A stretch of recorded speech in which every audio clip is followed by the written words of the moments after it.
Good afternoon, Peoria Life. Welcome to the Pinter and Patrick Show. Today we are out here at Iron Athlete Performance, and it is a beautiful day. We're going to see, we got some kids in the background doing some sled pulls, some tire hits. We're going to go inside a little bit later. Owner of Iron Athlete Performance, Adam Wasson, he is going to take me through a workout slash educate the viewers on how to do some sled pulls, how to wear a weightlifting belt, and then we'll talk about some of his athletes that have been doing some things in the area over the last several months. So out here at Iron Athlete Performance, again, a beautiful day, and we look forward to what we have in store for you. Again, myself, Patrick Thompson, with the Pinter and Patrick Show.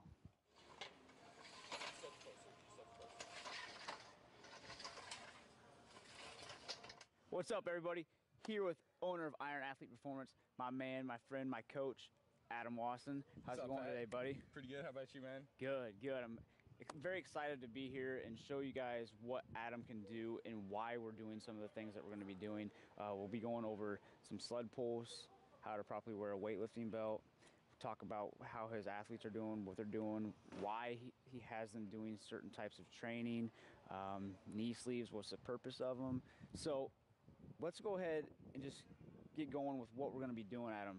So sled pulls, what's the purpose behind them? A lot of people probably see this on like Facebook, Instagram, social media, people pulling big sleds, pushing sleds, flipping tires. Why? What's the reason behind that? Definitely. It's the big thing with sled pulls and tire flips, farmer carries, anything like that. It goes in a category called GPP, General Physical Preparedness.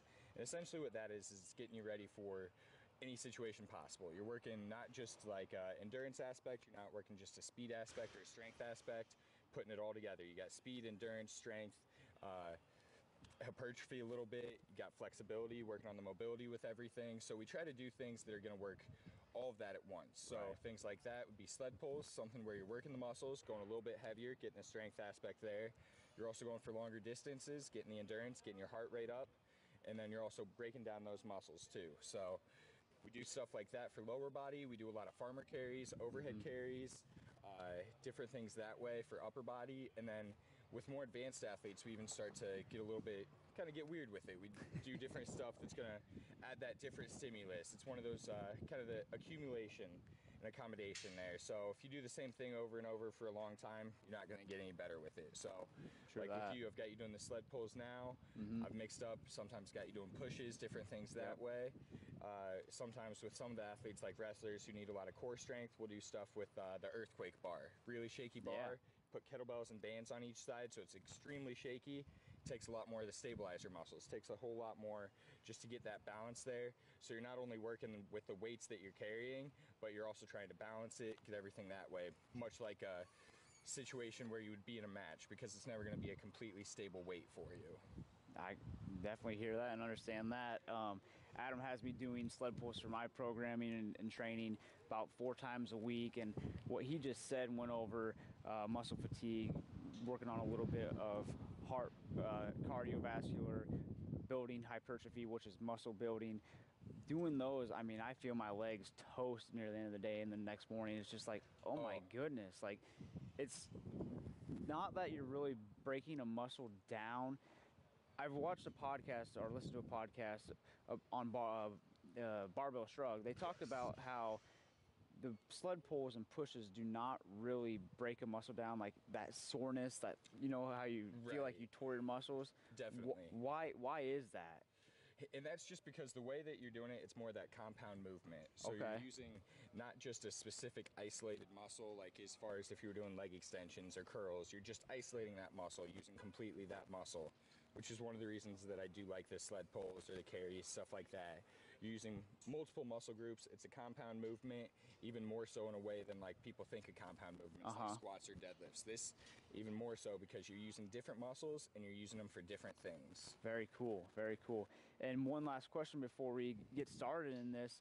Can people who are not athletes do this type of training? Oh, definitely. I think it's one that it's really great for anybody. Like I said, it's called general physical preparedness. It's not athletic physical preparedness. You're just doing it because it's that general movement, something that's generally gonna kind of goes back to that primal thing. Like cavemen, they had to hunt for their food. They had to run from saber-toothed tigers. Now, you might not be doing that, but if it's something where you're just trying to get through your everyday life, walking around, keeping that weight off, anything like that. Yeah. When you're doing a weighted exercise, a weighted movement like this for long periods of time, you're going to experience much more, you're going to burn more calories for one, have more fat loss, and it's going to keep you in a calorie burning state for longer than just running on the treadmill or taking a walk. When you add that weight to it, add different aspects to it, you've got an extra stimulus, you're going to get an extra reaction from it. Fat loss, burning calories, sled pulls. That's what you need right there, people. So I have my knee sleeves on. I have them for comfort, blood flow. I love wearing them, even if I'm bench pressing. Right. Anything to add to my knee sleeves there, why people should wear them, or why do they? It's a really good one. Like, you've got the Ray-Bans on there. So the Ray-Bans, those are a little bit less of a, I think, are those 5 millimeters? I think so. Yeah, there's 5 millimeters, which is the thickness of them. So those are going to give you more of the comfort, keep your knees warm type thing. That's really good for, like you said, just that comfort, keeping your knees warm, helps with that injury prevention, takes some stress off those joints, those tendons, those ligaments. Then you got stuff as far as with bigger knee sleeves, like the strong sleeves by Mark Bell, the SBDs. Those are usually 8 millimeter. So those are going to actually give you more of a bounce out of the hole when you're doing squats, different stuff like that. You don't see a lot of guys wearing those when they're benching, stuff like that, anything besides squats, just because it does make it a little bit harder to get that bounce out to bend your knees. Definitely. Absolutely. I understand that now. Well, let's go ahead. We got 4 plates here, 180 pounds on the sled, the straps, myself. He's going to put me to work again today. Second time. He's going to just go through why we're doing some of this, muscles that we're going to be working, grip techniques. Should you pull it? Should you push it? All that good stuff. So I'm ready if you are, my man. Definitely. Let's hit it. What do you want me to do first? All right, so I'm going to have you do just your regular sled pulls. Straps up over your shoulders. Beautiful. Bad running form here. Bad running So I call form. it bad running form because what he's doing when you're running, you want to get your knees up high, take short steps, be on your toes. What I've got him doing, take a few steps here, man. So he's going to step, and he's going to step on his heel, take a little bit bigger steps there. He's working his whole posterior chain here. So he's working from his hamstrings down to his calves. You can see everything engaging. He's got his squat butt going, hamstrings, calves. It's even working his upper back because he's keeping it tight right there. Go ahead, stop there, bud. Woo. So yeah, as you see, not just working any certain one muscle, you could see everything engaging all the way from his Achilles tendon up to his upper back with how tight he was keeping stuff. So then we got other types of sled drags that we do too. I'm gonna have him, we'll turn this around here. I could feel that engaging in my glutes as he was obviously showing you guys and explaining that. If you can really feel something when you're doing it, you're probably doing it right. If it hurts, you're probably not doing it right. Definitely, definitely. We're working smart, not sore here. Grab these All from right. me, turn around. All right, now I'm gonna have him do backward sled drags. So he's gonna hold him right next to his side there. See how he's keeping his upper back real tight here? So this is working that upper back even more by just keeping it real tight. And then he's gonna do the same thing, just take steps back here. So this one, the way he's loading it, he's working a little bit more of the front of his legs. He's got his quads engaged there. He's still working his calves, but he's working the flexor muscles as well. So he's getting his shins. This is a huge one for runners. If you ever have problems with shin splints, working that front of the calf muscle there helps prevent those shin splints. There you go. Nice. Good stuff. Where are you feeling that one? You feeling that in your back more? Back definitely. My core as well. For sure. Definitely. For sure. So that's like we were saying with these compound movements, the GPP, working so many muscles. That's one. Back, legs, core. Most people see this, they think, all right, they're working their legs. Way more than that. Okay, very cool. Now, I have one more to show you guys that I think he can add to this one a little bit more than I can, that I've done a little bit. So we'll go ahead and turn this around. So if you guys have a sled at your gym or a prowler or anything like that where you can hook a rope up to, this is a good one for your upper back and your legs. Definitely. I think he already knows what I'm about to do. Oh yeah. So you can go backwards and pull. Sled drag rows. And then this one works a little bit more of what, Adam? This is working his upper back there. He's getting that explosive movement like that. This is huge for that pulling motion, getting that whole yoke in there.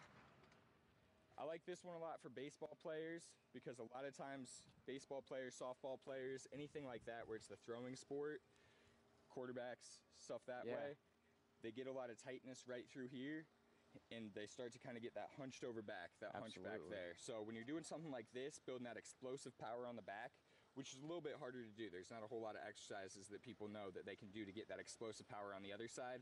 Everybody knows bench press.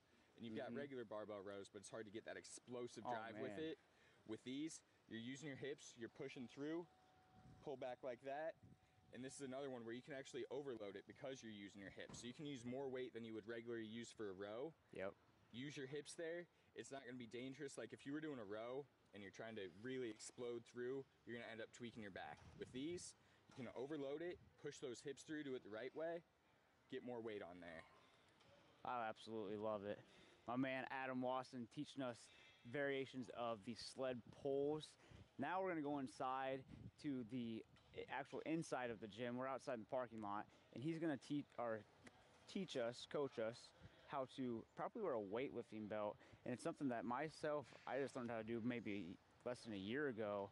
And so it's something that you guys will definitely benefit from. And let's go inside, my man. Let's do it. Man, he smoked me out there. Thanks a lot, Adam. You bet. 2 times in a day. That's good stuff. Hey, welcome back. We're inside now. We just went through the sled pulls. Now Adam is going to go over how to properly wear a weightlifting belt. And let's do it. Take it from here, my man. Perfect, definitely. When you used to wear a weightlifting belt in high school, why'd you wear it? Thought it made my back not get hurt, right? Exactly, and that's what most people think. And there are some that, like, the ones you can get at, like, Dick's, the smaller belts that have the small ones and then get big in the middle. That's part of the purpose for those, but they're not going to help you lift much more weight. Okay. Not built for that. You've got guys like Pioneer Fitness is one of my favorites. They do incredible weightlifting belts. Inzer's another good one. They make their belts to help make you stronger. Nice. So the big thing with that is you have to be able to use it right. If you put it on, don't know how to use it, it's going to be just like anything else that you don't know how to use. It's not going to help you much. So I'm going to go ahead and have you grab your belt here. When you're putting it on, you want to go right above your hip bones there. So feel for your hip bones. Go right above it right there. Is that about where you usually wear it? Yep. Perfect. So he's going to put it on there. And this first one, we're not going to get too crazy tight, but we're going to get tight enough that there's not any wiggle room in there. So as you see here, he's pushed out against it. Can't move that at all. Perfect. So like I was saying, you got to be able to know how to use this right to get anything out of it. So if you just sit there with the weight belt on, go down with it, not going to get much, probably just going to crunch you a little bit, you're going to have some weird little bruises there. Using it right, you want to fill up your belly with a big belly breath. Push out there. See how tight that is? There's no movement there. He's actually pushing his core against it. So pushing that core against it, you're going to get more power out of the hole there. So I'm going to have you go ahead and take that belt off for a second. Just happen to have a bar set up here with 135. Hit 3 squats here for me. 3? No weight belt. Yep. Let's see if you can get all 3 of them. One-legged? See how we can do no legs.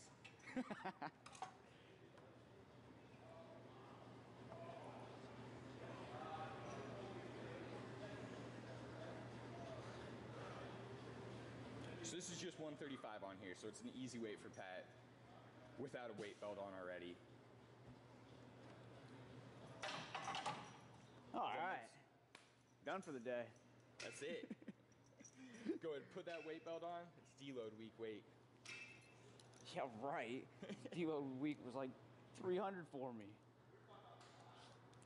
He complains about my coaching, but I get him there. I love it. All right, so now he's got that weight belt on. He's going to unrack the bar, take a big breath in. Let's walk through it here. All right. Now, I could ask you a bunch of questions of how to actually set up on a squat and all that, but we'll save that for another day. Definitely. We need a 3-hour show for that one. Yeah. All right, so he's got everything set there. Take that big breath in. You can see everything expand. Go ahead and go down there. And he's going to pop up. With that weight belt on, he's got that power in there coming through his belly, coming through that belly breath. Go for another one here. Gets real tight, pushing against it, popping out of the hole there. Go and rack it, dude. like I said, this is just 135 on there. Nothing too bad. Something he can get pretty easily for maybe 5 or 6 even without a weight belt on. Absolutely. But with that weight belt, once you start getting heavier with it, and you do start to kind of dip forward, that's one where it does kind of help your back, just because not that it's protecting your back, but because you're keeping your core tighter, that's going to help your back with it. So it does help prevent injuries as long as you know how to use it. It's not some magical tool you can just toss on. It's going to keep you from getting hurt. It's going to help you use more weight. Just like anything else that we use, knee sleeves, knee wraps, got to know how to use it to be able to get the benefits out of it. Absolutely, and I think you saying that reminds me of this. I mean, this is going to be a huge compliment to him. Reminds me of Ernie Lillybridge, Sr. I appreciate that. I yeah. mean, when he came to show us a seminar of squats in the Gorilla Pit, he talked about, yeah, you can use all these equipment in the world, but if you don't know how to use it, you're not going to benefit from it. Definitely. So, definitely. like he said, you need to make sure you're knowing how to use it and know why you're using it. Because if you don't know why, you're not going to get the benefit from it. So, one question that I had that I've experienced this before in the past was, I used to wear a narrow weightlifting belt, not as wide as this. Maybe the front was as wide as the white and the blue in the front, and the back was a little thicker. It wasn't like one of those big back ones. It was just a smaller one. You know what I mean? Definitely, definitely. So one thing that I experienced, and a lot of people out there probably do as well, is that when you're wearing your belt pretty tight and there's only, let's say, 3 fingers there to press up against, and you're going down under heavy weight, a lot of people tend to get adductor or groin issues. Definitely. So is there a theory or reason behind that? And should people aim for a thicker front belt? Definitely. And that's one, like I was kind of saying, it's going to be, you're getting what you pay for there. So with those belts, like the ones you get at Dunham's or Dick's Sporting Goods, those narrow front, it's not really doing the same thing as getting your core tight and having anything for you to press against there. Okay. So you got the wide back, and that goes back to what people think it's for. They think it's to help protect their back there, but it's so much more than that. Like you said, a lot of people don't think that their weightlifting belt's going to help with their adductors, their groin area, but it does, because you're pushing against that core getting tight. So in that situation, instead of being able to push against it, keep your core tight, you were getting extra pressure on your adductors there. So your knees were starting to cave in a little bit. You were getting real sore through there because your core wasn't as tight. So you've got other body parts that are trying to pick up for it. That's some knowledge right there. That's some education. Awesome. That's very cool. Let's go into talking a little bit about your athletes that you've been training over the last 6 months. I know back in January was the first time that we were in here, and this place has came a long way since we've first been in here. First off, fun with it. Thank you. So that's awesome. Your athletes that were in here then, or have been coming in since then, what's the outlook for? I know we've talked to some football players as well. Definitely. You were just with some lacrosse players, I believe. Yeah, Illinois Wesleyan lacrosse players. So go ahead and hype them up. Let's hear what they got. It's awesome. I've been having a ton of fun with them. Got a bunch of really hard workers. So first one that comes to mind, just because he just got back on Wednesday, is a kid named Cannon. He's going to be in 7th grade this year at Washington Middle School. Mm-hmm. He just got back from Russia. He was over there training for 2 weeks wrestling with Coach Medlin, the coach at Washington, which I have incredible respect for him, what he's done for that program. Taking these kids, doing things like that. They were training with some Olympians over in Russia wrestling. Holy so smokes. Cannon, I think I mentioned him back in January, and in the time between then and now, he won nationals in folk wrestling. He won state in Greco and free wrestling both, and then he was over in Russia for 2 weeks. So he's had some incredible work on just getting experience there. And his dad, Dad gets a ton of credit there. His dad was a wrestler at Washington, Mizzou. Incredible coach, helps with the youth club there. So really good stuff that way. And then a few other youth guys, Abe and Blake coming in, both doing incredibly well in this summer wrestling circuit. So oh my goodness, it's been great. And then football-wise, summer football is going here. High schoolers, last time you were in here, I had a few of those Richwoods guys on. They're doing great. Just getting Cody, real right, strong. was one of them? Yep, there's a few really strong linemen in the Central Illinois area this year. I don't want to discount any of them. Marcus comes in here some, but I think Cody, pound for pound, he's up there. Top 2 or 3 strongest linemen in the Central Illinois, if not Illinois area. I remember I follow him on Twitter, and he did a power clean, or was it hang or power? Power clean. And he did, I believe, 275. 275. And the form was textbook form, 275 pounds, and his body weight was right below 200. That's very good. And he's 16 or 17, 18 years old. Oh, and that's one where he's just putting in the work. He is focusing on that form, and he's doing things the right way, which makes all the difference in the world. Unbelievable. That's awesome. Definitely. And then got college guys. Dan was in here with us, Spoon from Washington. He's been off at ISU doing summer practice there. He's doing incredibly well. Taking summer classes. Super proud of him. Real smart kid, doing well that way. Got John Epley coming in from Notre Dame. He's getting ready to go off to Butler, play football there. So he's been having a good summer, putting a lot of size on, getting real strong. Nice. Real strong.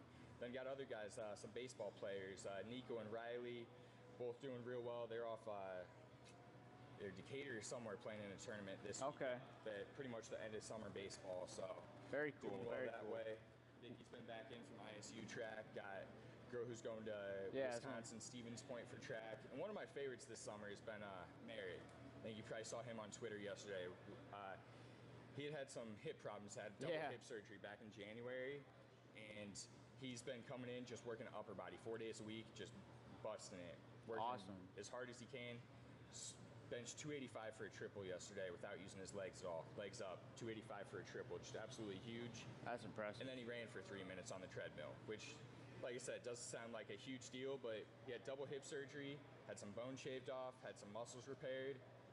6 months later, he's running. Wow. It's big stuff. That's definitely. awesome. So you guys hear a lot about athletes that aren't actually in here. I myself, I personally train over Anytime Fitness North Peoria. I train in the Gorilla Pit. Adam actually makes my programming. It takes a lot of stress off of me. He makes my programming. He tells me what to do week by week because I have a big meet in November. Now, since he does my stuff, let me give you some numbers real quick. He's taken my squat and just knee sleeves and has made about 12 PRs for me over the last 4 weeks. It's astonishing what he can do and how he can create a program for you. So, with that being said, if you are an athlete, you want to get stronger, you want to get faster, whatever it may be, and you live in the Peoria area, Adam Wasson is the guy to go to for your sport-specific training. I'm telling you right now, go to Iron Athlete Performance on Facebook, like it. That from there, you can contact Adam or anyone associated with him. Now, this show is awesome, man. Oh, I'm having a blast. This show is awesome. Recap, we went over the sled pulls, sled drags, and rows. We went over how to wear a weightlifting belt properly. Anything to add to those two real quick at all? Not off the top of my head. Okay. Get on that Facebook, get on Iron Athlete. We'll post this video. I'll add more comments on there, kind of break down everything for you. Beautiful, beautiful. And then went over his athletes. You see, I mean, kids aren't in here, but I was in here. I'm just telling you right now, if you want to get stronger, bigger, faster, you want to be the captain on your sports team, you want to go to college, maybe get a scholarship someday, right here. So, my name is Patrick Thompson with the Pinter and Patrick Show on Peoria Life every Friday. Stay tuned next week. We'll be giving you another fantastic show for you. Thank you, Adam. Thank you, Pat. How's it going, everybody? Patrick here on the Pinter and Patrick Show, and we're back out here, planes flying over, holding the hammer, and we're going to talk about some sports. First off, we have Roger Federer. He's seeking his 11th, I believe, Wimbledon title. So he is now in the finals at Wimbledon. So that's always a fun event to watch. Tennis is one of the hardest sports, actually. So if you get a chance to watch tennis, a lot like golf, go ahead and watch it. It's very difficult, very exciting, definitely near the end, for sure. We have Lonzo Ball with the LA Lakers. Big controversy of him wearing shoes other than his own. I mean, I don't know if I'm sure his contract's big enough for him to afford his shoes. I think the Big Baller brand shoes are roughly, I don't know, $250 or so. I mean, that's a pretty penny if you're playing basketball in shoes. So he is not wearing his shoes. People think that he's playing better without his shoes, with the Kobe's, with various other brands. I mean, he did have some highlights the other night. So we'll see where that goes for Lonzo Ball and the LA Lakers. Then we also have the Mayweather and McGregor fight. I mean, that's coming up. I believe it is late August. It's going to be a boxing match against a UFC fighter, Conor McGregor, and a boxer, Floyd Mayweather. Floyd Mayweather is undefeated. He has, I think, 23, 26 knockouts. Conor McGregor, he is one of the best, if not the best in the UFC, and he is taking on Floyd Mayweather in Floyd Mayweather sport. Over the last week, they've had a huge ordeal with having their press conferences and their smack talk, all that over the last couple weeks. And it's something that, I mean, as an athlete growing up, as a competitor in powerlifting, I think all that smack talk is something else. I mean, I think they should just hold off, have their regular press conferences like the real sports, like the NFL, NBA, Major League Baseball, and golf, and just go out there and do what you're supposed to do and put your best foot forward, and whoever wins, wins. I mean, it's not about money and all that stuff at the end of the day. It's about creating a entertainment for your sport. So we have the Floyd Mayweather and Conor McGregor fight coming up in late August. Tim Tebow crushes a walk-off homer for one of the leagues for his New York Mets. He's in the minor league system. He crushes another homer. Last I knew, he had 3 on the year, so that would make it 4. Second half of baseball, the Cubs made a big trade over yesterday with the White Sox, crosstown rivals. Made a big trade with them. They sent a lot of their minor league prospects over to the Chicago White Sox, and they got a right-handed pitcher to hopefully take over that NL Central. As I'm a Cardinals fan, I don't hope for that. I know a lot of Cubs fans do, so hopefully their trade actually does not pan out for the Chicago Cubs. I know they're tied with the St. Louis Cardinals going into the All-Star break. With the All-Star break, the American League defeated the National League in the All-Star game. That was a 2-1 win for the American League, and I think it was a Cubs pitcher that might have gave up the last run. So I don't know, guys. We'll see what happens in the NL Central and the rest of the year for the Major League. In the home run derby, we had Aaron Judge with the New York Yankees just demolished that. I mean, that was a pretty good show that everyone saw on, I think it was Monday night earlier this week. And so All-Star break, we have the NBA, we have the UFC/boxing competition coming up. I mean, a lot of exciting things coming up in the fall. NCAA football. Who do you have? And Doug Pinter last week talked about the pre-standings for the NCAA. We also have the NFL coming back. Thank goodness. That's going to be a fun season. Speaking of the NFL, Aaron Rodgers of the Green Bay Packers, my man, my team, he had won 2 ESPYs on Wednesday night. He won Best Play and Best NFL Player. Jordy Nelson, his wide receiver, had the Comeback Player of the Year. So pretty good night for the Green Bay Packers at the ESPYs, and overall, it was a great night from what I hear, what I saw anyways. So with that, that's sports. If you have questions on any sport-related topics, please send them to please send them to PeoriaIL@anytimefitness.com, and Doug and I will be happy to answer any questions and talk to you guys about the sports. Again, Patrick Thompson here on the Pinter and Patrick Show for Peoria Life, and I am out.